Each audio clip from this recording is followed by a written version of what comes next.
નમસ્કાર વિદ્યાર્થી મિત્રો, આજના સેશનમાં તમારા બધાનું સ્વાગત છે।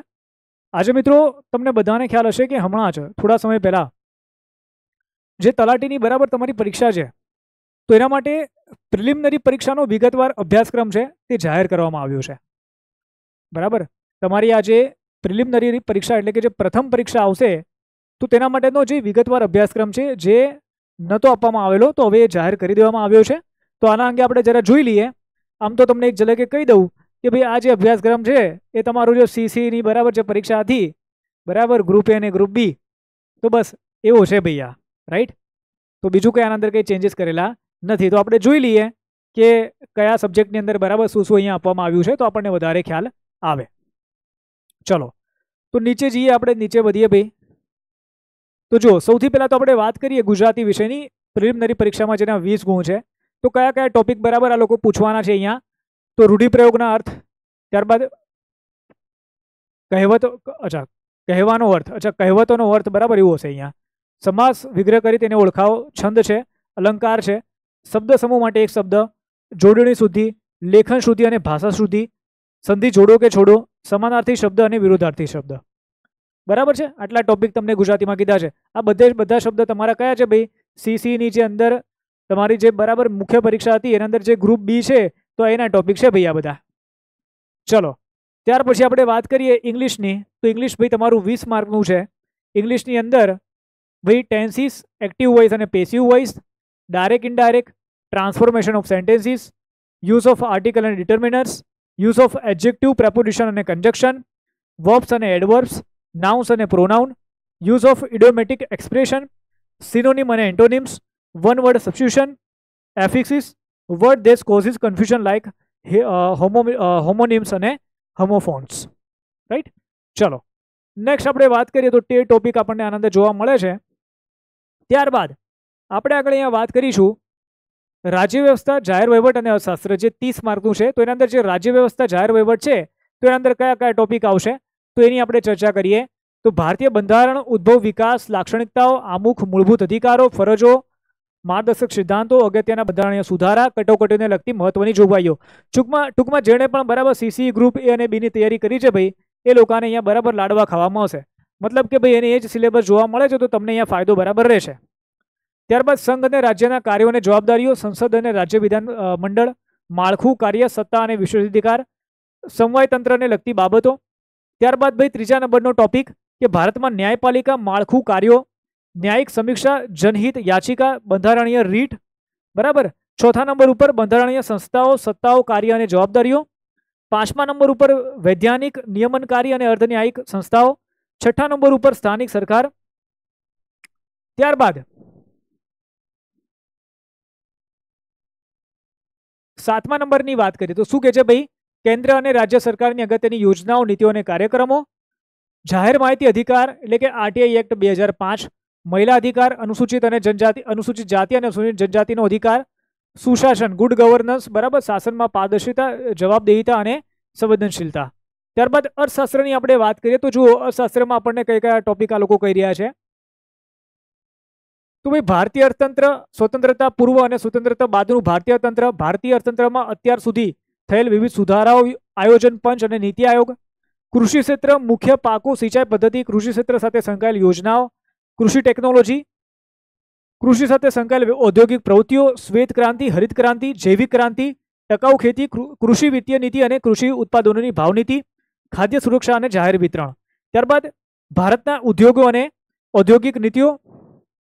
ચલો ત્યારબાદ શું છે ભાઈ તો કહી રહ્યા છે ભારતીય અર્થતંત્રમાં આંતરમાળખું, ઉર્જા, બંદરો, માર્ગો, હવાઈ મથકો, રેલવે, ટેલિકોમ્યુનિકેશન અને આંતરમાળખા સાથે સંકળાયેલી સંસ્થાઓ। ત્યારબાદ ભાઈ ભારતીય જાહેર વિત્ત વ્યવસ્થા, ભારતીય કર પદ્ધતિ, જાહેર ખર્ચ, જાહેર દેવું, ભારતીય અર્થતંત્રમાં ખાદ્ય અને સહાય, તાજેતરના રાજકોષ અને નાણાકીય નીતિઓના મુદ્દાઓ, આરબીઆઈ, તેનું કાર્યક્ષેત્ર અને તેની નીતિઓ। ચાલો નેક્સ્ટ આપણે જોઈએ શું કહે છે તો ઇતિહાસ, ભૂગોળ, સાંસ્કૃતિક વારસો જે 30 માર્કનો છે તો તેના અંદર આપણે જો ઇતિહાસની વાત કરીએ તો કયા કયા ટોપિક કહે છે ભાઈ આપણને આ લોકો કે સિંધુ ખીણની સભ્યતા, લાક્ષણિકતાઓ, સ્થળો, સમાજ, સાંસ્કૃતિક ઇતિહાસ, કળા અને ધર્મ, સિંધુ ખીણની સભ્યતા અને ગુજરાતના સંદર્ભમાં માનવ સભ્યતાનો વિકાસ। ત્યારબાદ વૈદિક યુગ, જૈન યુગ અને બૌદ્ધ ધર્મ, ત્યારબાદ ગુજરાતના રાજવંશો, મૈત્રિક વંશો, સોલંકી વંશ અને વાઘેલા વંશ. ત્યારબાદ 1857ના ભારતનો સ્વતંત્ર સંગ્રામ, ઉદ્ભવ, સ્વરૂપ, કારણો, પરિણામો, મહત્વ અને ગુજરાતના વિશેષ સંદર્ભમાં. 19મી સદીમાં ભારત અને ગુજરાતમાં ધાર્મિક અને સામાજિક સુધારાના આંદોલનો, ભારતની સ્વતંત્રતા માટેના ચળવળો, ભારત અને વિદેશમાં ભારતીય ક્રાંતિકારીઓ. ચલો ત્યાર પછી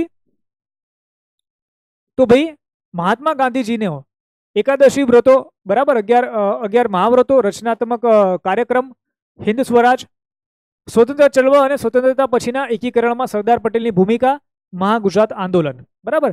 ત્યારબાદ આપણે અહીંયા ભૂગોળની વાત કરીએ તો ચલો ભાઈ ભૂગોળમાં લોકોએ શું પૂછ્યું છે જરા જોઈ લઈએ આપણે.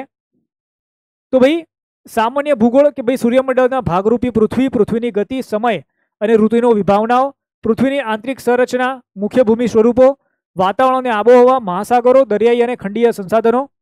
ત્યારબાદ સેકન્ડ નંબર ઉપર પર ભૌતિક ભૂગોળ, ભારત અને ગુજરાતનું ભૂપૃષ્ઠ, મુખ્ય પ્રાકૃતિક વિભાગો, ભૂકંપ, જ્વાળામુખી અને ભૂસ્ખલન, કુદરતી અફવા, મોસમી આબોહવાના પ્રદેશો, ચક્રવાત, કુદરતી વનસ્પતિ, રાષ્ટ્રીય ઉદ્યાનો, અભયારણ્યો, જમીનના મુખ્ય પ્રકારો, ખડકો અને ખનિજો.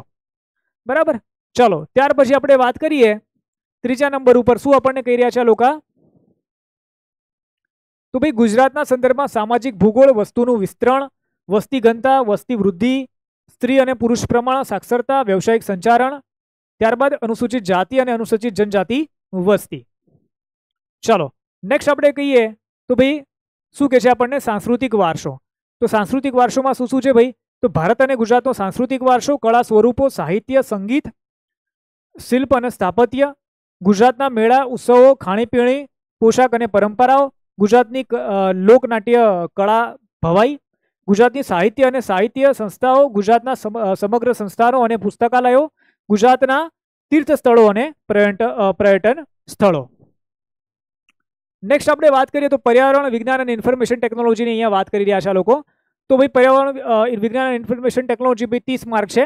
તો પર્યાવરણની અંદર રાષ્ટ્રીય અને આંતરરાષ્ટ્રીય કક્ષાએ પર્યાવરણની જાળવણી માટેની નીતિઓ અને સંધિઓ, પર્યાવરણ ક્ષેત્રની મહત્વની સંસ્થાઓ, પર્યાવરણ ક્ષેત્રે સંકળાયેલા મહત્વના એવોર્ડ, ત્યાર પછી વન અને વન્યજીવન સંરક્ષણ, ક્લાઇમેટ ચેન્જ છે અને તેને સંલગ્ન બાબતો, આપત્તિ વ્યવસ્થાપન છે, જળ, જમીન અને વાયુ પ્રદૂષણ અસરોને અટકાવવાના ઉપાયો. ત્યારબાદ ચલો વિજ્ઞાન અને ઇન્ફોર્મેશન ટેકનોલોજીની આપણે અહીંયા ચર્ચા કરીએ તો ભાઈ રોજબરોજના જીવનમાં સામાન્ય વિજ્ઞાન, ત્યારબાદ સામાન્ય વિજ્ઞાન એટલે ભૌતિક વિજ્ઞાન, રસાયણ વિજ્ઞાન અને જીવ વિજ્ઞાન ત્રણેયનો અહીંયા સમાવેશ થઈ જાય છે. તો ભાઈ વિજ્ઞાન ક્ષેત્રે થયેલા મહત્વની શોધો અને તેના શોધકો, વિજ્ઞાન ક્ષેત્રે સંકળાયેલા મહત્વના એવોર્ડ, વિજ્ઞાન અને ટેકનોલોજી સાથે સંલગ્ન વિવિધ સંસ્થાઓ, પ્રસિદ્ધ ભારતીય વૈજ્ઞાનિકો, સંરક્ષણ ક્ષેત્રે ટેકનોલોજી અને વિવિધ સંસ્થાઓ અને કાર્યક્રમો, અંતરિક્ષ અને અવકાશ ક્ષેત્રે ભારતની પ્રગતિ અને વિવિધ સંસ્થાઓ, ભારતની ઉર્જા નીતિ, માહિતી અને સંચાર તકનીક, તેનું મહત્વ, લાભો અને પડકારો, ઈ ગવર્નન્સ, ભારત સંબંધિત નીતિઓ, સાયબર ક્રાઇમ અને સાયબર સુરક્ષા. ચલો ત્યારબાદ તમને બધાને ખબર છે કે ભાઈ જે તમારું કરંટ અફેર્સ છે બરાબર કેટલા માર્કનું રહેશે? 30 માર્કનું રહેશે ભાઈ. કરંટ અફેર્સ છે બરાબર એ 30 માર્કનું રહેશે અને સામાન્ય બૌદ્ધિક ક્ષમતા એટલે ગણિત રીઝનિંગની વાત કરીએ તો 40 માર્કનું રહેશે. હવે આના અંદર જુઓ થોડા ટોપિક અહીંયા એડ થયેલા જોવા મળે છે મને, જેમ કે તાર્કિક અને વિશ્લેષણ ક્ષમતા આ પણ હતું, સંખ્યાઓની શ્રેણી, સંકેત, ઉકેલ આ પણ હતું, લોહીના સંબંધ અને વિષયક, ત્યારબાદ ઘડિયાળ કેલેન્ડર અને ઉંમર સંબંધિત પ્રશ્નો. તો અહીંયા છે ને નીચે થોડા ટોપિક આ લોકો એડ કર્યા છે, જેમ કે આ અંકગણિત અને ગાણિતીય ગતિશીલતા અને 15નો નંબરનો જે ટોપિક છે અંકગણિત વાળો બરાબર. પછી ભૂમિતિની સામાન્ય સમજ. તો આ થોડા ટોપિક આપણને એડ થયેલા જોવા મળે છે, પણ આમ તો આ ટોપિક પણ ઓલાની અંદર આવી જ જાય છે કે જ્યારે ગ્રુપ સીસીની અંદર બરાબર પ્રિલિમ્સ અને મેન્સને ભેગી કરીએ તો બરાબર બધું આવી જ જાય છે. ચલો આની અંદર સંખ્યા વ્યવસ્થા છે, નંબર સિસ્ટમ અને તેના માન ક્રમાંક, પછી માહિતીનું અર્થઘટન, વિશ્લેષણ અને પર્યાપ્તતા, સંભાવના, મધ્યક, મધ્યસ્થ, બહુલક અને ભારી સરેરાશ, ઘાતાંક, વર્ગમૂળ, ઘનમૂળ અને ગુસા અને લસા, ટકાવારી, સાદું અને ચક્રુતિ વ્યાજ, નફો નુકસાન ભાગીદારી, સમય, કાર્ય, સમય, ઝડપ અને અંતર, કાર્ય, મહેતાણું અને સાંકળનો નિયમ, ભૂમિતિની સામાન્ય સમજ, સરળીકરણ એટલે કે બીજગણિત, સિમ્પ્લિફિકેશન અથવા તો બીજગણિત અને બીજગણિત, અંકગણિત અને ગાણિતિક ગતિશીલતા, ગુણોત્તર અને પ્રમાણ. ત્યાર પછી નેક્સ્ટ આપણે બરાબર અહીંયા વાત કરીએ તો બસ અહીંયા પતી જાય છે. પછી અહીંયા કહી રહ્યા છે કે પરીક્ષાનું માધ્યમ ક્રમ નંબર 2 માટે અંગ્રેજી ભાષામાં રહેશે અને ક્રમ નંબર 1 અને 3 થી 7 માટે ગુજરાતી ભાષામાં રહેશે. રાઈટ. તો ભાઈ આ તમારો શું છે ભાઈ? આ તમારો અભ્યાસક્રમ છે. આ તમારો બરાબર પ્રિલિમ્સનો જે અભ્યાસક્રમ છે એ આવી ગયો છે, રાઈટ. હવે જો એક વાત કે હું આગળ બરાબર સેશન લઈને આવવાનો હતો સિલેબસ અને કઈ તમારે બુક્સ વાંચવી, તો એના પહેલાં બરાબર અભ્યાસક્રમ આવી ગયો, પણ મને ખબર હતી કે ભાઈ આ જ અભ્યાસક્રમ હશે, અલગ નહીં હોય. તો ટૂંક સમયની અંદર બરાબર સેશન આવશે જેના અંદર આપણે વાત કરીશું કે અભ્યાસક્રમ સાથે બરાબર તમારે રણનીતિ તમારી શું હોવી જોઈએ, કયા વિષય સાથે શું રણનીતિ છે, પ્રિલિમ્સ પ્લસ મુખ્ય પરીક્ષા,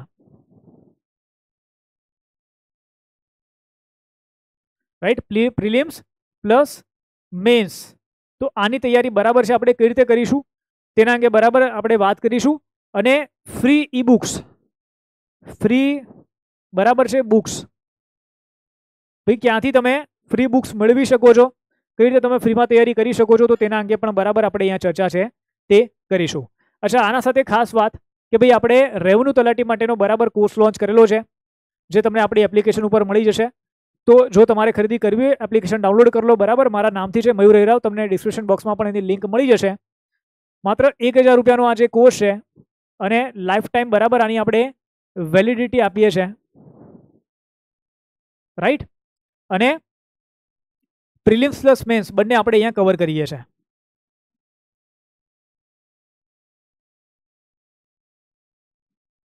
રાઈટ.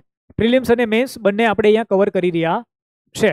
તો જેને પણ ખરીદી કરવી હોય કોર્સની બરાબર તો ત્યાંથી ખરીદી કરી શકે છે. કોર્સ શરૂ થઈ ગયો છે, મેથ્સ રિઝનિંગના વિડીયો અપલોડ થઈ ગયા છે બધા, બરાબર. જેટલા પણ તમે ટોપિક જોયા ને એ બધા રિઝનિંગના મેથ્સના બધા ટોપિક અપલોડ થઈ ગયા છે, બરાબર છે. એટલે જો તમારે તૈયારી ચાલુ કરવાની હોય તો ચાલુ કરી દો ભાઈ. બીજી વસ્તુ, ઇંગ્લિશના લેક્ચર્સ છે એ હવે અપલોડ થઈ રહ્યા છે, ડેમો ક્લાસીસ છે એ તમને યુટ્યુબ પર પણ મળી જશે, ઇન્ટ્રોડક્શન લેક્ચર બાકી છે એ પણ તમને યુટ્યુબ પર આવી જશે. તો અહીંયા સુધી સેશન રાખીએ છીએ, મળીએ છીએ બીજા ક્લાસમાં. Bye bye all of you, C you all. જય હિન્દ, જય ભારત, વંદે માતરમ, બાય બાય.